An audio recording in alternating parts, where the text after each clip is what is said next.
The horror that was the Astros bullpen led to the Astros being swept by the last place Rangers. We will talk about this and more on today's Locked On Astros podcast.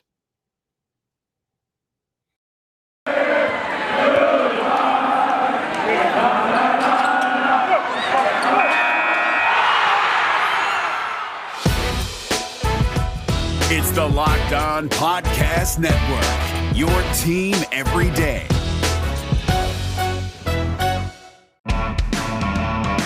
Hello and welcome to Locked On Astros, your daily Astros podcast. Here are your hosts, Eric the Man Huysman and Brett H-Town Wheelhouse Chancey.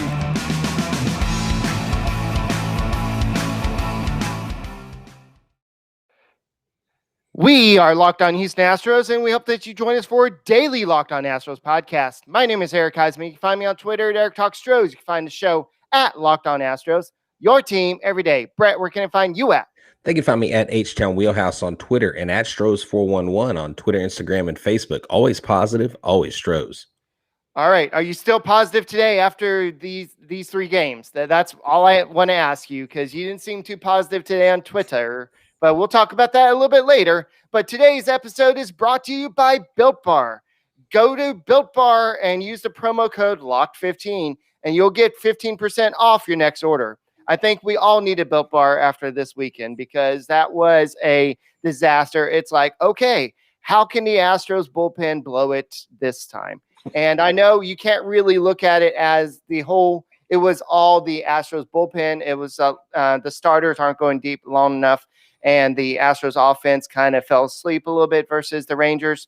But at the same time, you got to do better against the Rangers. The Rangers are the Rangers, and you got to do better, especially if you looking at the schedule. Oh my gosh, the schedule gets so hard. I didn't really realize how hard the Astros schedule is for the next 2 weeks. Yeah, it's going to be tough. Let me start off on a positive note. Let us say thank you to Ryan Posner and the Sugarland Skeeters for allowing us to come in, hang out with the media, sit in the media booth, watch the Skeeters take in a game at Consolation Field. It's definitely a top-notch stadium.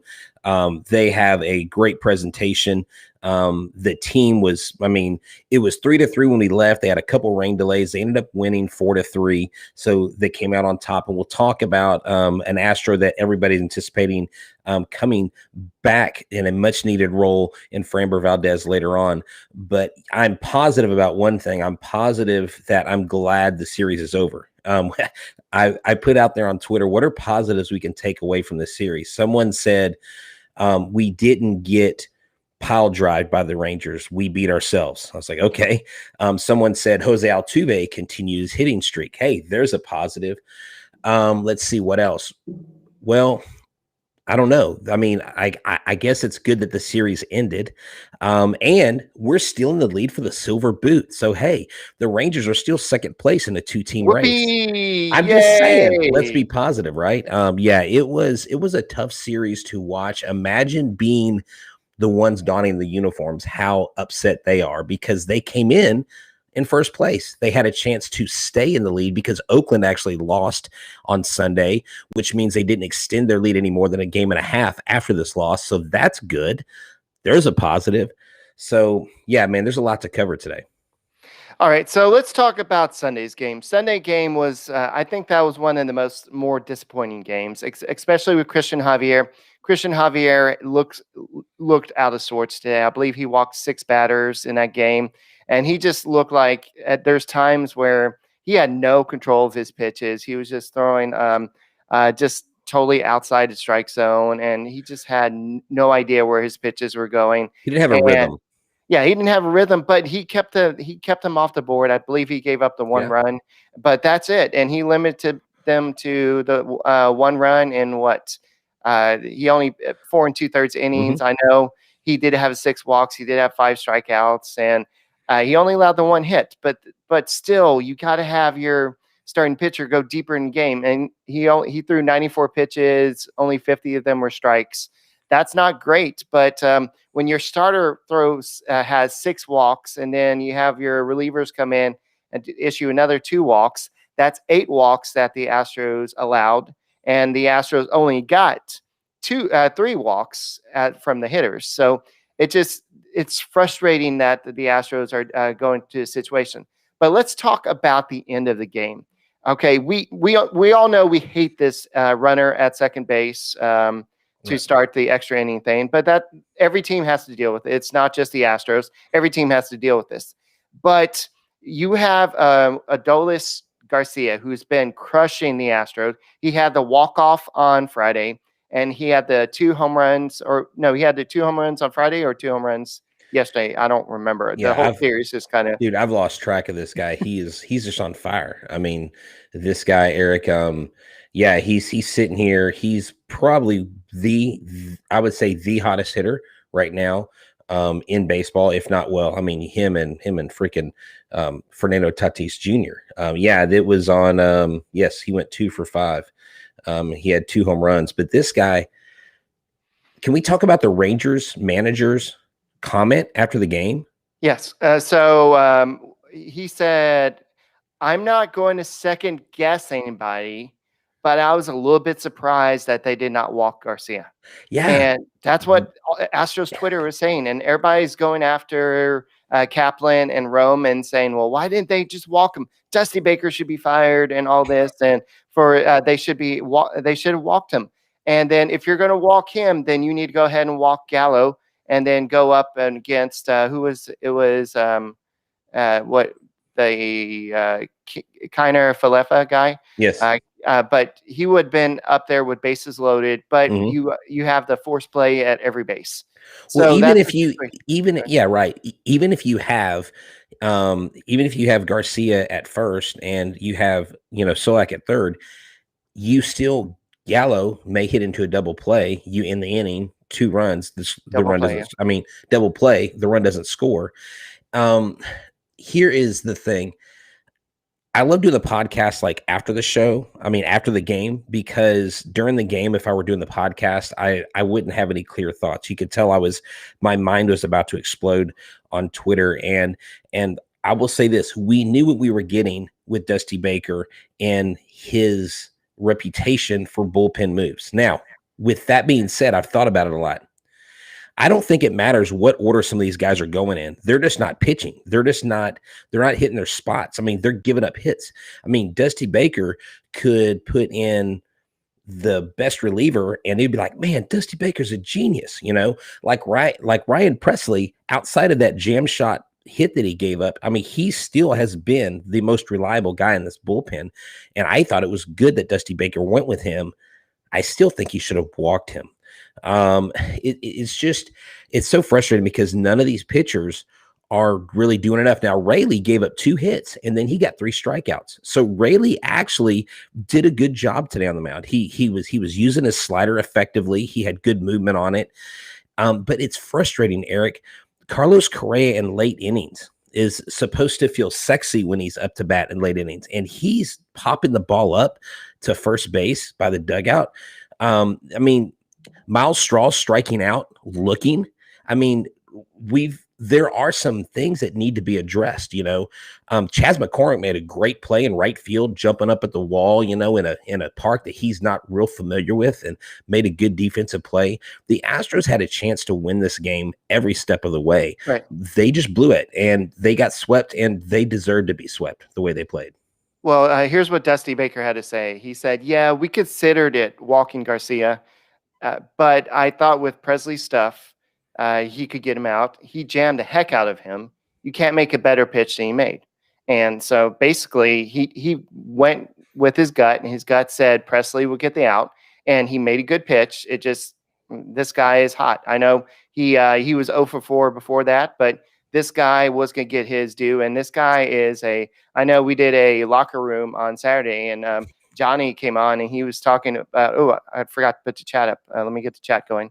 So I don't think today was, somebody said this was not Dusty's fault. I don't think this one was really on Dusty's fault because if you look at Friday, a lot of us were saying, well, you should have kept Presley in to do that. So we'll talk about that in a second. There's so much to talk about with this, but it's just like having a wealth of bullpen arms is what the Astros don't have. But let's talk about Wealthfront. Okay, Wealthfront is the place to go if you're investing. Investing can be complicated, but whether you are a beginner or you've been investing for years, Wealthfront makes it easy. That's right, and they have the right tools for you. Wealthfront can create a portfolio and globally diversified, low-cost index funds personalized just for you in minutes. No manual trades, no picking stocks, no watching the stock market every day. They automatically handle all of the investing based on preferences that you control. That's right, Wealthfront can even help you lower the taxes you pay as you invest. For the average client, their tax loss harvesting can more than cover the low annual 0.25% advisory fee. That's phenomenal. Best of all, it's automatic. Wealthfront is trusted with over $20 billion. I didn't say million, I said $1 billion in assets, and you can get your first $5,000 managed by going to wealthfront.com/lockedonmlb. All you need is $500 to get started. Grow your wealth. That's easy, and let Wealthfront do the work for you. To get your first $5,000 managed free for life, that's right, I said for life, go to wealthfront.com/lockedonmlb.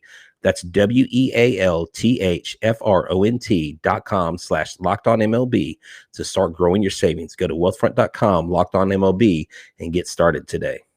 All right, let's go and talk a little bit about Locker Room.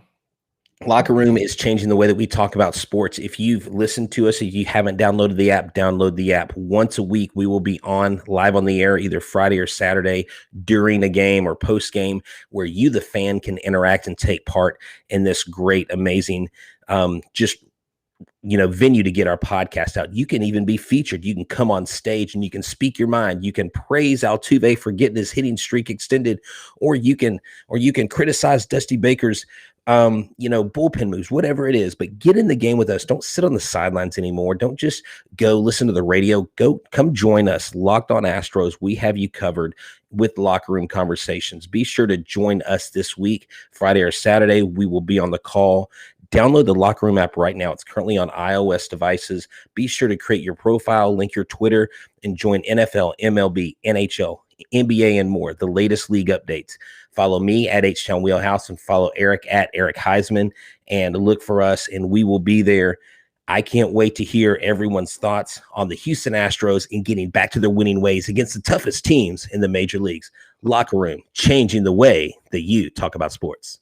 All right, guys, and y'all probably noticed the new setup for YouTube. And guys, please go subscribe to us. I know a lot of y'all are listening to us on the podcast through Megaphone, Apple, Spotify, wherever you listen to your podcast.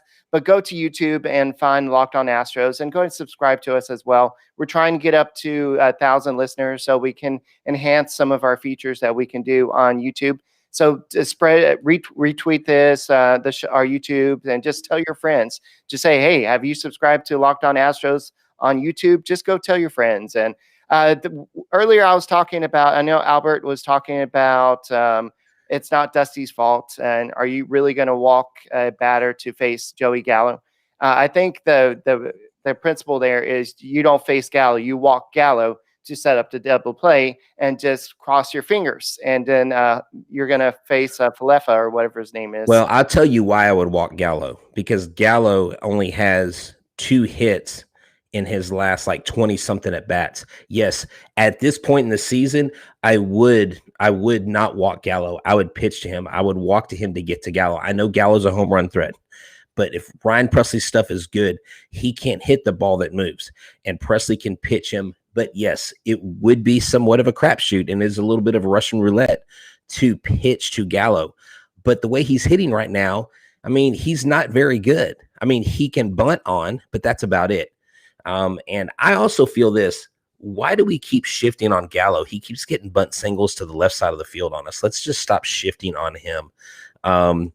But this series can't fall directly on the shoulders of the manager. Now, the manager's decisions change the ebb and flow of the game, but it's up to the players to perform. And as upset as I am and as frustrated as I get with Dusty's moves, and I question, because I really feel like sometimes I don't really think he has a game plan, and those are just from what he said in press conferences. It just makes me think he's like, let's go with this. And where I felt AJ Hinch was very calculated. And I know some people didn't like AJ Hinch and his style, but I liked his style. He's very calculated. He's very, very purposeful.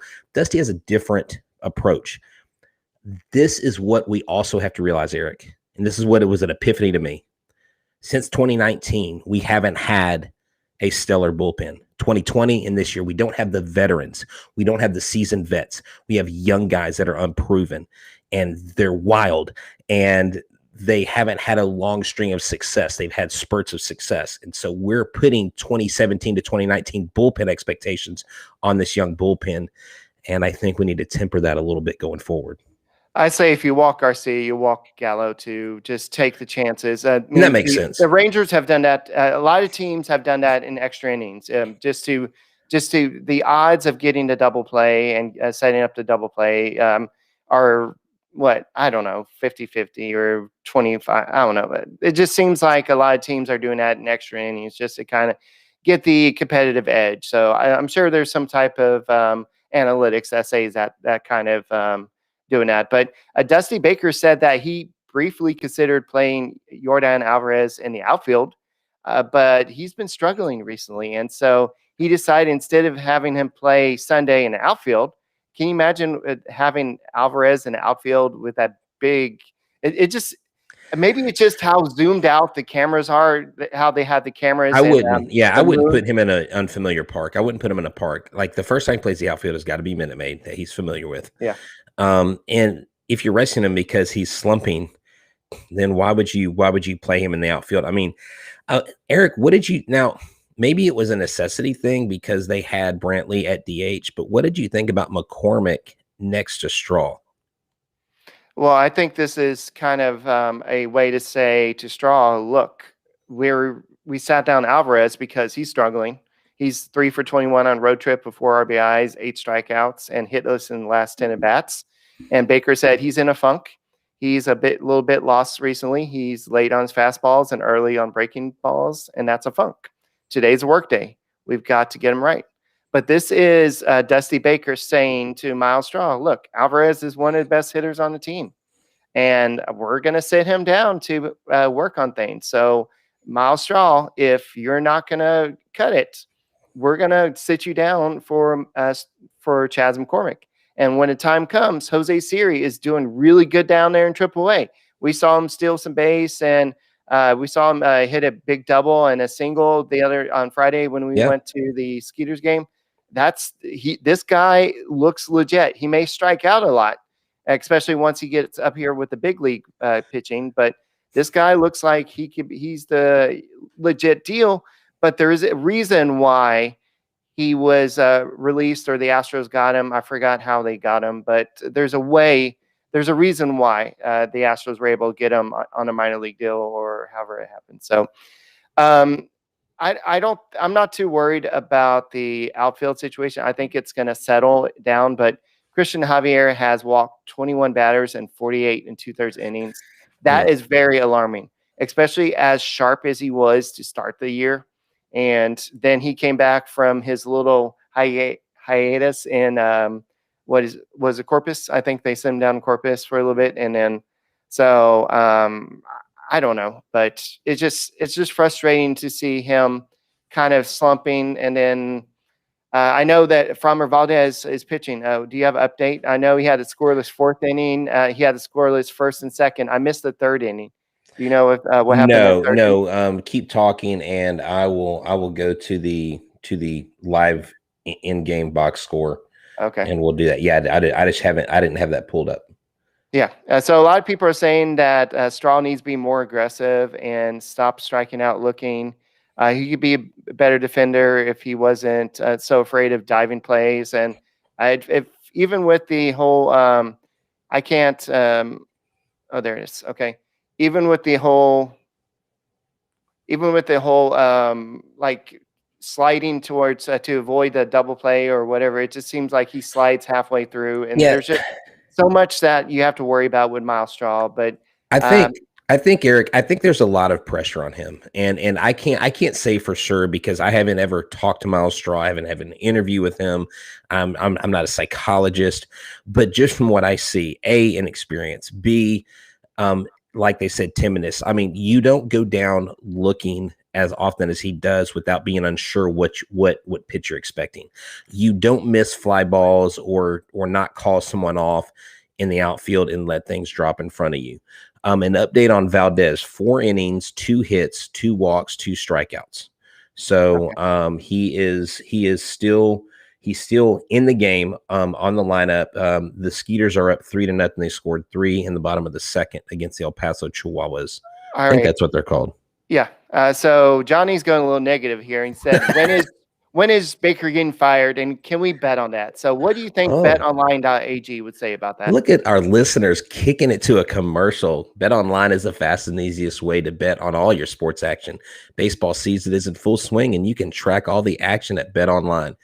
Get all the latest news, odds, and info on all your sporting needs, including MLB, NBA, NHL, and all your UFC and MMA action.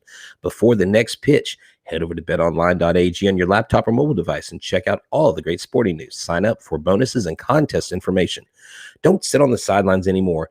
Act like me, H-Town Wheelhouse, your boy, during Super Bowl and make some money. That's right. Before the Dodgers series, go see what the over and under is on all the games.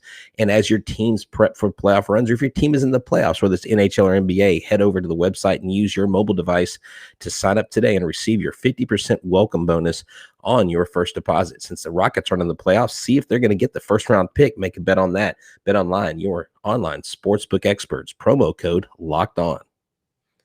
All right, so Tyler Ivey made his major league debut on Friday. He has a very herky-jerky, it's kind of like Luis Garcia's delivery, a One little less bit more step, but it is odd. Yes. So he looked good for a while there. He kind of fell apart in was it the 4th or the 5th inning? I can't remember. I believe it was the 4th inning. Yeah, we're trying to watch the Skeeters game and the Astros game behind us at the same time, so we didn't get to really watch a lot of it, but he only lasted 4 2/3 innings. He allowed 4 runs on 6 hits.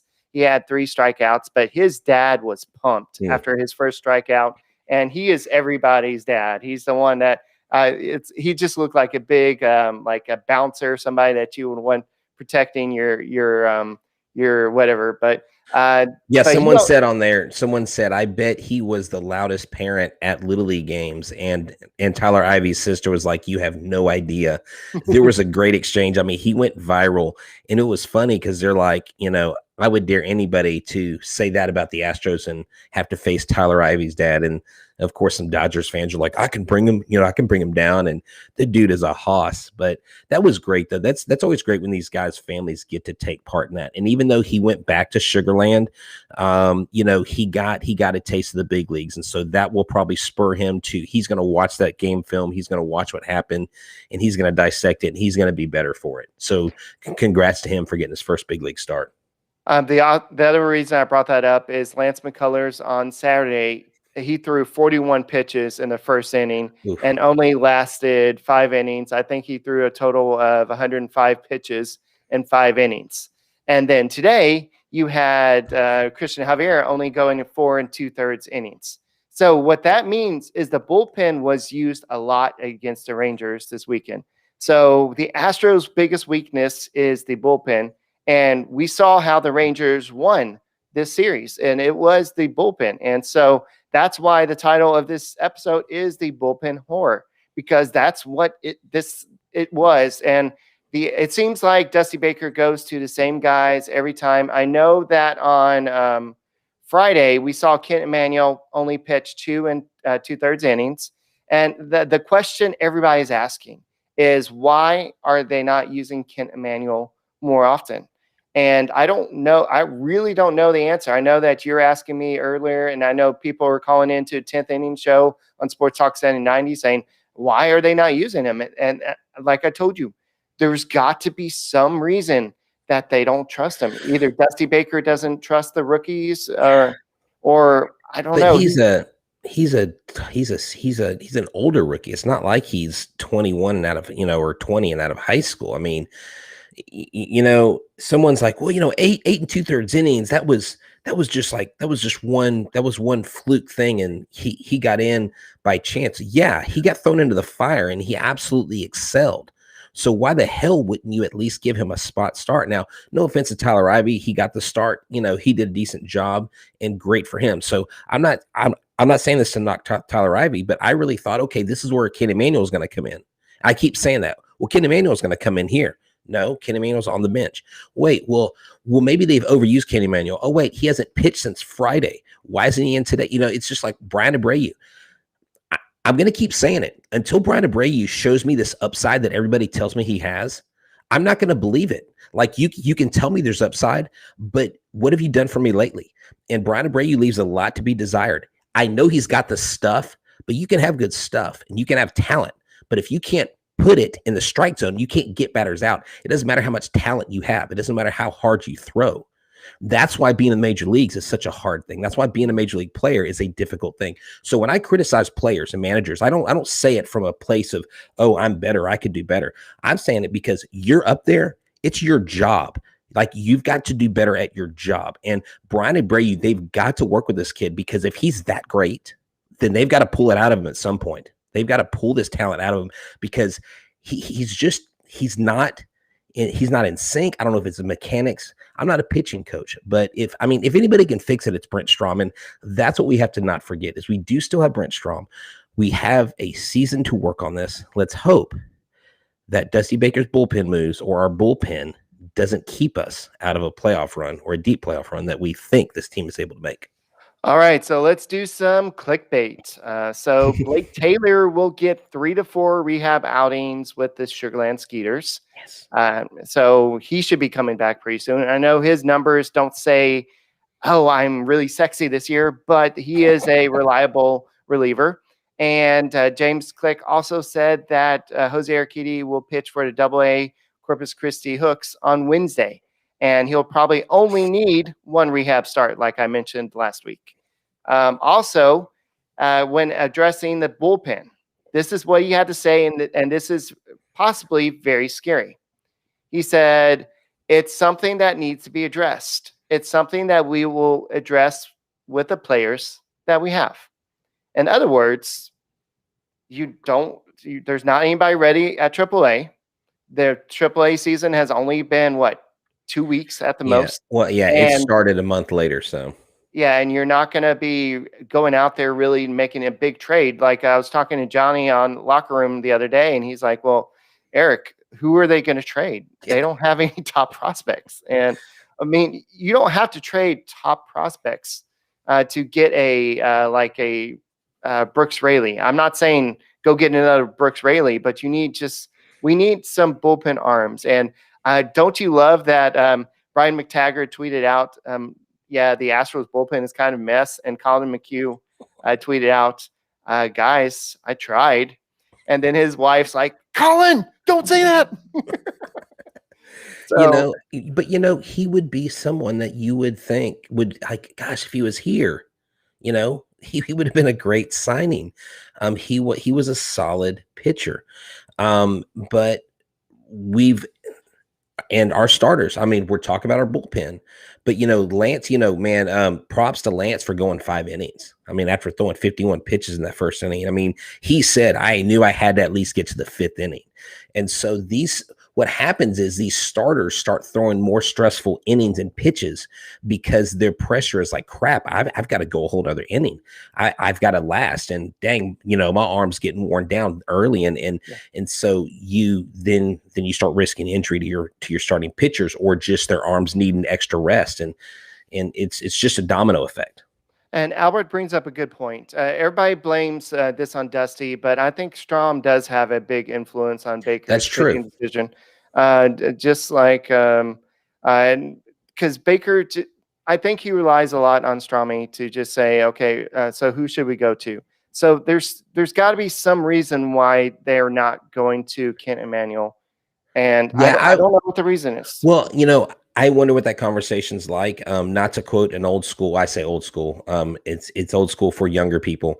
Like the Bugs Life movie, whenever the grasshoppers come and they're like, where's our food? And they're like blaming, they're like, where's the food? And Princess Ada points to Flick. And she's like, it's his fault. He lost the food. And they're like, no, when you're in leadership, it's always your fault. So I think that's where the default comes to. You assume that the manager has the final say.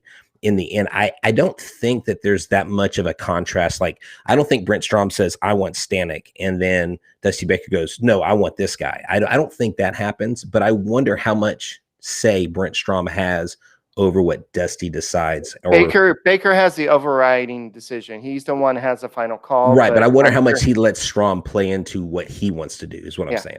Hey, guys, we're going to need y'all to come out in force tomorrow. Those listening to podcasts live, those of y'all not, subscribe to Locked On Astros on YouTube and follow me at Eric Talkstros on Twitter, because tomorrow we're going to have the Locked On Dodgers guys join the show. And they're going to bring all of Dodgers Twitter with them. And they're going to be putting all these comments in the thread over there. They're going to be like cheaters and all this stuff. So we're going to need y'all to come in and kind of defend our boys tomorrow. But this should be an interesting show. The Astros going to be facing the Dodgers at Minute Maid Park.